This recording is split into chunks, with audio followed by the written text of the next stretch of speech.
Hello friends, customer వచ్చేసి శారీ ఇచ్చారు వాళ్ళ పాపకి. శారీ లెంత్ ఎక్కువ ఉంటుంది కాబట్టి పట్టీ వేసేసాను.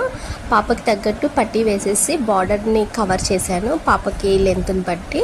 అలానే నడుము లూజ్ని బట్టి ఇలా ఫ్రిల్స్ కూడా సెట్ చేసేసి స్టిచ్ చేసేసుకున్నాను. మనం నడుము లూజ్ని బట్టి ఈ పట్టీలు వేసుకుంటూ పోతే సెట్ అయిపోతుంది. చాలా వరకు తెలియని వాళ్ళ కోసం నేను టిప్ కూడా చెప్తాను. ఫుల్ వీడియో కూడా పెడుతున్నాను, అందులో ఫుల్ డీటెయిల్స్ చెప్తాను. తర్వాత ఇలా ఫ్రిల్స్ పెట్టిన తర్వాత మనం ఐరన్ చేసుకోవాలి. లైనింగ్ యాడ్ చేయకముందుకే ఐరన్ చేసుకుంటే ఇలా ఫ్రిల్స్ ఉండిపోతుంటాయి. మనకి ఇప్పుడు ఫ్యాషన్ కదా స్ట్రైట్ కుచ్చులు కనిపించడము, అందుకోసమే నేను ఐరన్ చేశాను. మొత్తానికి వచ్చేసి డ్రెస్ ఇలా ఉంది. బ్లౌజ్ స్కర్ట్ కూడా అయిపోయింది. మీకు నచ్చిందా? నచ్చితే ప్లీజ్ లైక్ చేయండి, షేర్ చేయండి. బ్యాక్ నెక్ నేను చూపిస్తాను వేరే వీడియోలో, అది కూడా చూసేయండి. Thank you for watching.